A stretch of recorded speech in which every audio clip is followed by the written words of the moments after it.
Hi hello welcome to Kolguri 24/7 news channel. సభా వేదికలపైన రాజకీయాలు చేయాలి, బడిలో పాఠాలు చెప్పాలి.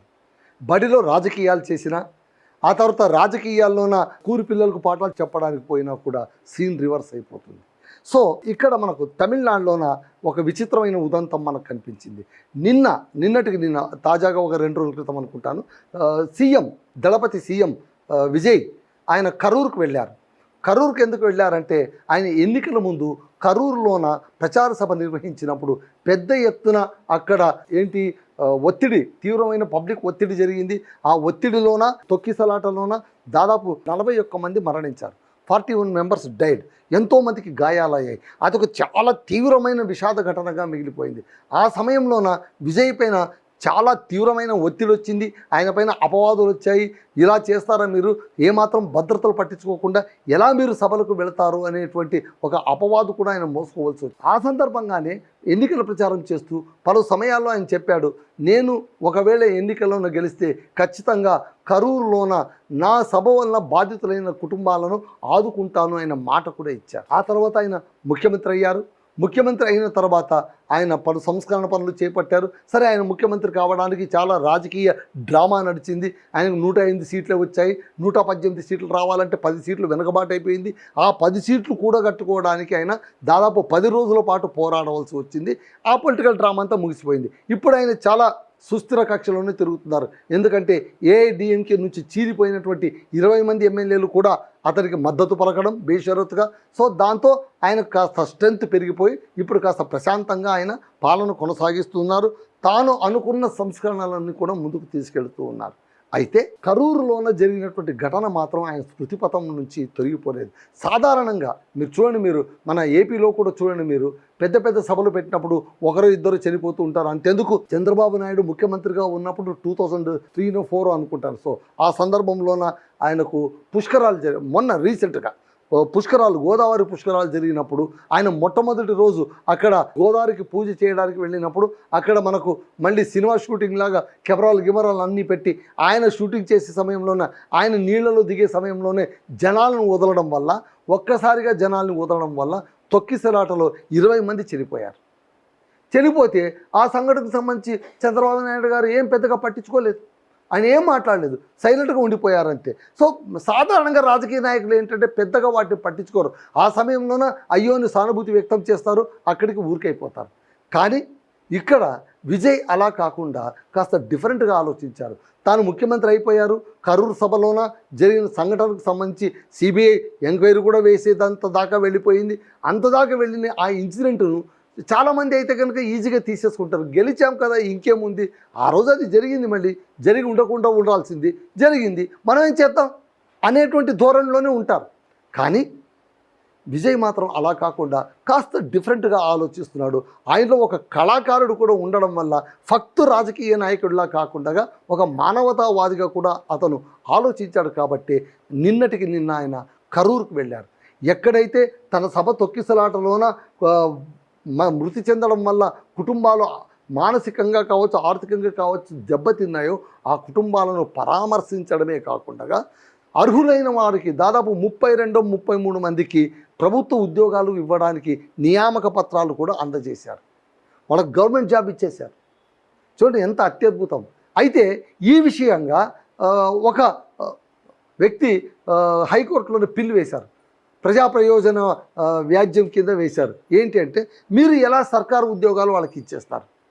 అవును, మీరు పెట్టిన సభలోన వాళ్ళు చనిపోయిన మాట నిజమే, వాళ్ళకు మీరు సానుభూతి ప్రకటించండి, పర్వాలేదు. అంత మాత్రం వాళ్ళకు ఉద్యోగాలు ఇచ్చేస్తారా? మళ్ళీ మిగిలిన వాళ్ళు ఏమైపోవాలి, అర్హులైన వాళ్ళు ఏమైపోవాలి అని హైకోర్టులో పిల్లు వేస్తే దానికి సంబంధించి హైకోర్టు ఏం చెప్పిందంటే, సర్కారుకు మీరు ఏం చేస్తారో దీనిపైన మీరు కాస్త మీ కౌంటర్ ఏంటో చెప్పండి అని చెప్తూ పైగా ఏం చెప్పింది, ఈ ఉద్యోగాలను మీరు ఇప్పుడు ఇచ్చేటువంటి నియామక ఉద్యోగాలు పర్మనెంట్ ఉద్యోగాలు కాదు, ఇవి కాస్త టెంపరీగా ఉండాలి, సబ్జెక్ట్ టు ది కండిషన్ వాటిని పర్మనెంట్ చేయాలి అని ఒక కండిషన్ కూడా పెట్టింది. వీటన్నిటినడమా నిన్న ఆయన వెళ్ళి ఆ కరూరులోన బాధితులను పరామర్శించి వాళ్లకు నియామక ఉత్తర్వులు ఆ కుటుంబాలకు అందజేసిన సందర్భంగా లైవ్ టెలికాస్ట్ అంటే సీఎం వెళ్ళారు, మళ్ళీ సీఎం కార్యక్రమం కాబట్టి అక్కడ నేర ప్రసారం ఉంటుంది కదా టీవీల్లోన. ఆ నేర ప్రసారం చేస్తే అదే కరూరు జిల్లాలోన ఒక పంచాయతీ యూనియన్ పబ్లిక్ స్కూల్లోన ఒక హెడ్ మిస్ట్రెస్, ఆమె విజయ్కు, సీఎం విజయ్కు చాలా వీరాభిమాని. ఆమె ఏం చేసింది, తన అభిమానాన్ని చాటుకోవడానికి మరి పాపం మరే మార్గం దొరకలేదేమో కానీ ఏకంగా ఏం చేసింది, స్కూల్ పిల్లలందరినీ ఒక గదిలో కూర్చోపెట్టి టీవీ ఆన్ చేసి సీఎం విజయ్ సీదా లైవ్ టెలికాస్ట్ ఏదైతే ఉంటుందో ఆ టెలికాస్ట్ చూపించేసి బొమ్మలు చూపించేసింది. సీఎం విజయ్ అక్కడ వెళ్ళి నియామక పత్రాలు అందజేసింది. ఆ తర్వాత అక్కడ ప్రసంగించింది.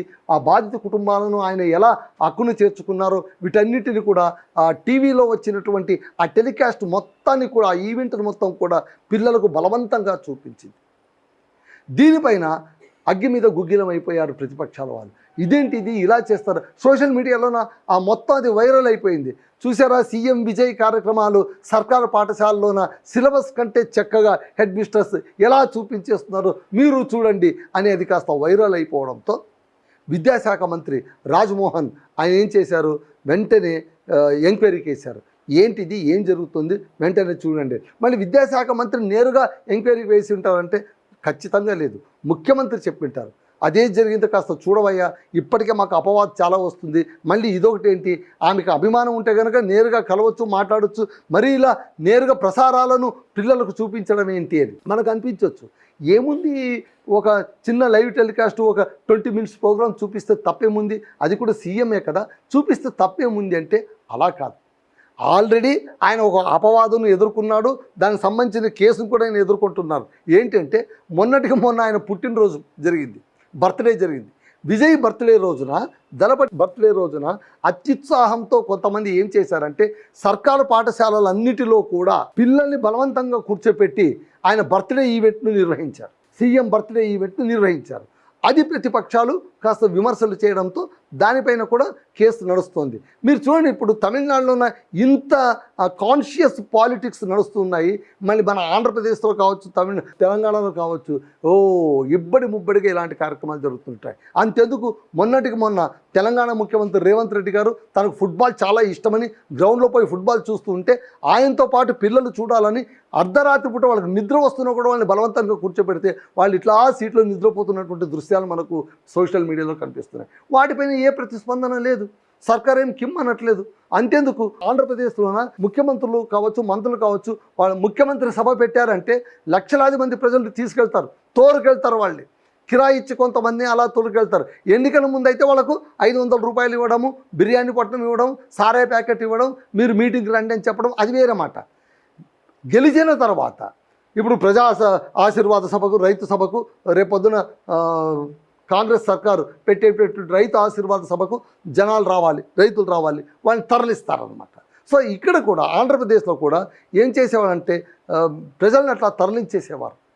వాళ్ళకి చెప్పేవాళ్ళు మీరు వస్తే. ఇంకా విశేషం ఏంటంటే జగన్మోహన్ రెడ్డి గారు సర్కారులోనే, ఏ సర్కారులోనే అయితే లబ్ధిదారులందరూ మీరు రావాలి, మీరు రాకపోతే మీ సంక్షేమ పథకాలన్నీ కట్ అయిపోతాయని బ్లాక్మెయిల్ చేసి మరి వాళ్ళని మీటింగ్లకు పిలుచుకెళ్ళిన సందర్భాలు ఉన్నాయి.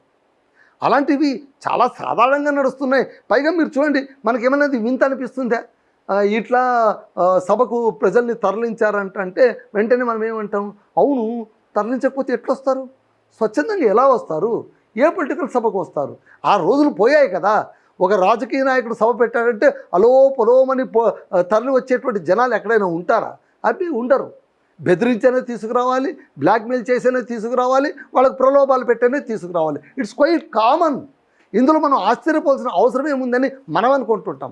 కానీ అక్కడ తమిళనాడులో చూడండి, రాజకీయ వైరుధ్యాలతోన వాళ్ళు కామెంట్లు చేస్తే సెన్సిబుల్గా, అంటే మనం అనొచ్చు కొత్తగా వచ్చాడు కదా పాలిటిక్స్లో, ఆ తర్వాత ఆయన అలవాటు పడిపోతాడులేండి అని అనుకోవచ్చు. కానీ విజయ్ అందరిలా కాకుండా కాస్త డిఫరెంట్గా ఉండటానికి ప్రయత్నిస్తున్నాడు కాబట్టి తన్ను తాను కరెక్షన్ చేసుకుంటూ ముందుకు వెళ్తున్నారు. సో ఇక్కడ ఏంటంటే హెడ్ మిస్ట్రెస్ ఆమె మల్లిక, ఆమె పేరు, ఆమె తరగతి గదిలో పిల్లలకు కరూర్ మీటింగ్ లైవ్ టీవీలో చూపించారు. విషయం తెలిసిన వెంటనే విద్యాశాఖ మంత్రి రాజ్మోహన్ విచారణకు ఆదేశించారు. ఆమె పాత్ర ఉన్నట్టు తేలడంతో వెంటనే సస్పెండ్ చేశారు, ఆమెను సస్పెండ్ చేసి పడేశారు. మరి ఈ చర్యను మనం ఏమనాలి, పక్క రాష్ట్రం, మళ్ళీ అది ఎక్కడో అమెరికాలోనో లేకుంటే కెనడాలోనో విదేశాల్లో అలా జరుగుతోందండి, మన దేశంలో వేరు విదేశాల్లో వేరులే అనుకోవడానికి వీల్లేదు. పక్క రాష్ట్రం తమిళనాడులోన ఇంత సెన్సిబుల్ పాలిటిక్స్ జరుగుతున్నాయి, మళ్ళీ మన వద్ద అట్లా జరుగుతున్నాయా? We can compare. లేదనే మనకు ఆన్సర్ వస్తుంది.